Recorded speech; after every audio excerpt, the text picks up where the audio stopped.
കൂടുതൽ വാർത്തകളും വീഡിയോകളും കാണാൻ ഈ ചാനൽ സബ്സ്ക്രൈബ് ചെയ്യുക. കൂടെ ബെൽ ബട്ടൺ അമർത്തുക. നമസ്കാരം.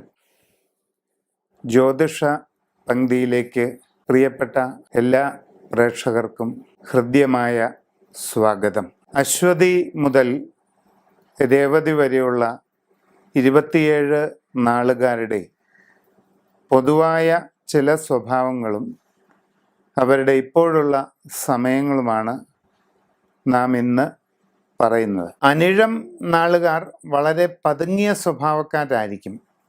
വളരെ കുശാഗ്ര ബുദ്ധിയും കൗശല സ്വഭാവവുമുള്ളവരാണ് അനിഴം നാളുകാർ. തങ്ങളുടെ ചുറ്റുമുള്ള ആൾക്കാരെ നന്നായി പഠിച്ചു മനസ്സിലാക്കി ഓരോരുത്തർക്കും അനുസരിച്ച് പെരുമാറാനുള്ള കഴിവുണ്ടായിരിക്കും.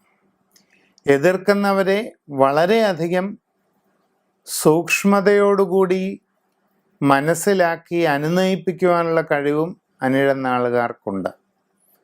പുറമേയുള്ള കാര്യങ്ങളിലൊന്നും കുലുങ്ങാതെ ഉറച്ച ലക്ഷ്യബോധത്തോടുകൂടി മുമ്പോട്ട് പോകുവാൻ അനിഴം നാളുകാർക്ക് കഴിയും. ഇപ്പോഴുള്ള സമയം പൊതുവെ അനുകൂലമാണ്. ഉദ്ദേശിക്കുന്ന രീതിയിൽ കാര്യങ്ങൾ നടക്കും. പ്രവർത്തന രംഗത്ത് വളരെ ഗുണകരമായ ചില മാറ്റങ്ങൾ ഉണ്ടാകുന്നതായിട്ട് കാണുന്നുണ്ട്. പുതിയ ജോലിക്ക് ശ്രമിച്ചാൽ അത് സാധിക്കും.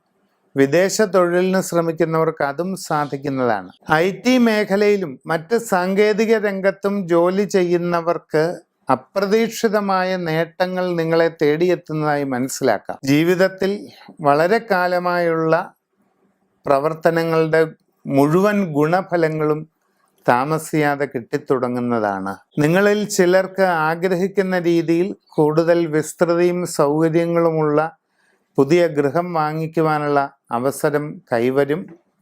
വസ്തുവാഹനാദികൾ പുതുതായിട്ട് നേടിയെടുക്കുവാനുള്ള അവസരം കൈവരും. ഏത് കാര്യത്തിലും അനുകൂലമായ ഭാഗ്യാനുഭവങ്ങൾ നിങ്ങളെ തേടിയെത്തുന്ന ഒരു ഘട്ടവും കൂടിയാണ് ഇത്.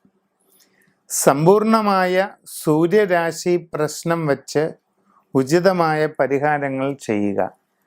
ജാതകത്തിൽ രാജയോഗങ്ങളുണ്ടെങ്കിൽ അത് പരിപൂർണതയിൽ വരുന്നതിനും അതിൽ നിന്നുള്ള മഹത്തായ സമ്പൽ സമൃദ്ധി ലഭിക്കുന്നതിനുമായി രാജഗോപാല യന്ത്രം ധരിക്കുക.